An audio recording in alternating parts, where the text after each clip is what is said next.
The prohibition against alcohol was in many ways a model that we looked at for what we were doing. You know, huge fortunes were made during that time. It was an absurd law. The people didn't like it, just as they don't like the laws against marijuana. So why not break the law? Break the laws that are wrong. You know, that was the idea. And there was this whole sense of the American outlaw spirit, you know, that was embodied by people like Jesse James and, you know, and characters like James Dean and the outlaw figure, which was something that was a big part of me growing up, watching it on TV, Robin Hood, you know, and Boston Blackie and these guys that were kind of outside the law but good guys basically, and not bad people, not killers or not, you know, kidnappers or rapists or murderers, but guys who broke the laws that were considered stupid, like Legs Diamond, who was big. He was a bad dude too, but he was a bootlegger and, you know, moonshiner, and so those are the guys that we related to. We thought of ourselves as like that, outlaws, not criminals, outlaws. And there's a tradition for it in America. You know, the West, the Wild West, and going out there and, you know, the frontier and the Wild West towns. And there's that whole history of the American outlaw and the romanticism of that I was attracted to tremendously. And I realized that was a theme of me growing up, that I was obsessed with characters like that I loved the whole notion of being the outlaw. The lifestyle was everything you'd expect it to be, you know, but ultimately not satisfying. I had fucking property everywhere, I had money stashed all over the place. I could have stopped and just said, okay, let me write. But then someone would come to me and say, well, you know, I know this guy and he's got this and we got that. And it was also, I loved the whole logistics of it. I loved planning them. I obsessed on that, you know. It was, like I said, like an addiction. It was just, I was wired to it. I couldn't stop. I had a girlfriend, Vicky, I was very close to, who was also in the business. She was like one of my top lieutenants. She was really a partner. She was a fugitive when I met her. I didn't even know her real name for the first couple of years that I knew her. She was brought up in the business. She started probably when she was like 14 or 15, out in Laguna Beach, hanging out with those Brotherhood people. And she really knew the business inside out, traveled all around the world doing business for the Brotherhood, collecting money, moving hash around.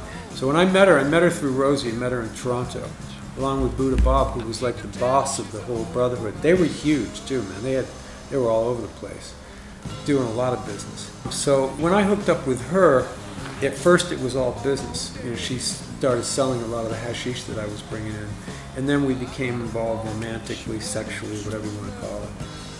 That was cool because I didn't have to worry about what I was talking about around her, because she was part of the whole thing. In fact, she brought money over to Lebanon for me, and, you know, I really digged her. She was a good girl. Her problem was, as was the problem for a lot of people that were in the business that I was in, Vicky got strung out on coke and ultimately killed her. But she was really knowledgeable and had a great intuition about people. She could meet somebody and say, that guy's no fucking good, man. Don't have anything to do with him. He's going to sell you out. But she loved Freddie. Fred had a lot of money. He was a pretty successful mid-level dealer. The other thing, Freddie was weird. I mean, he evoked some kind of sympathy in people because he was kind of a sad sack of a guy, but likable in his own way. He had this great dog, you know. So he was sweet, but weak, really weak. I mean, the thing with Fred, one of the reasons why I think I felt sorry for this guy was that we took him out to Aspen, Colorado to try to cool him out, you know, put him into rehab or something. And, you know, we tried to help him as much as we could, and of course, you know, it ended up backfiring. Whenever you get involved with people who are involved with cocaine or heroin or what have you, it's going to end up bad. It's negative karma. We knew that. You know, we used to say it all the time, bad karma, because they're unreliable.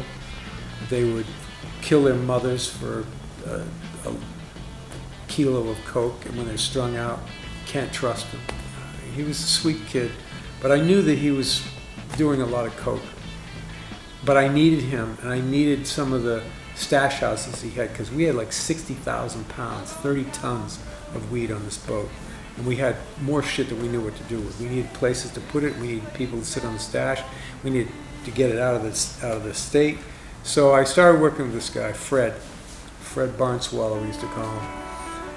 And I knew when I picked Fred up that day, I thought, why am I doing this? This is a mistake, but I need this guy right now. You know, it's self-destructive that you do shit like that. And he and I are driving around one day, looking for stash houses and meeting with people. And we're going up the hill to his house, and we see a car that had slid off the road. It was in a gutter, in the gullies kind of. So I stopped, you know, the Good Samaritan, me, I'm gonna help this guy get out.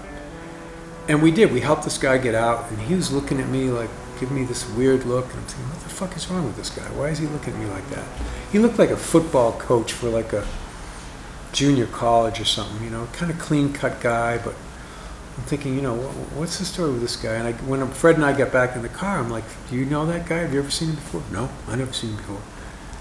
Fred was, you know, he looked like he had these big dark circles around his eyes because, unbeknownst to me, he'd been off smoking base for like 3 days. So we take him back to his house, and I drop him off, and I leave. It was like a couple of days later. The load is all gone by this time. There's a few 100 pounds around the state in various stash houses. I'm finished. I'm getting ready to go back up to my farm. But I was really paranoid. Something was just, I didn't feel right. I knew there was something going on. I couldn't figure out what it was. So I checked into this hotel. I used to like to stay in really seedy hotels when I was in the middle of a business trip because I wanted to sort of blend in with like the traveling salesman and, you know, check into these funky red roof inns and shit like that, you know. So I checked into this place. I spent the night there watching TV. I get up the next morning. I go up the street to this place to have breakfast. And as I walked into this restaurant, I saw a couple of guys that I knew were with the sheriff's department. They knew me and I knew them, and I was friendly with them. I kind of looked over at them, you know, like to say hello. And they looked at me and they went, you know, like this. And then they started obviously not wanting anything to do with me, not even wanting to be connected with me. And they're kind of talking, you know, like in a huddle after that. So I walked right by them and I went to the men's room and I thought to myself, this is it, man. You're about to get busted. There's fucking heat around here. I just knew it. So I had like papers and shit on me, records of like this load that we had just done. All this stuff that I had, I just ripped it all up, put it in the toilet, flushed the toilet. I walked out of there, walked out of the restaurant, walked right by the car because I didn't want to be connected with that car. And I walked like a mile down the road to this shopping center. At that point I thought, you know, maybe I'm just paranoid, because that was always the thing. Am I paranoid or am I really picking up on some weird vibe? So I go in and I start playing this video game while I'm waiting for these guys to come pick me up. There's all these little kids around me, you know, playing this game. And the next thing you know, 15 agents come into the drugstore, guns on me, and they're, "Are you Richard Stratton? Put your hands up, you're under arrest." They had the whole fucking place surrounded. The kids were like, wow, they were blown away. So they arrested me, they threw me in the county jail.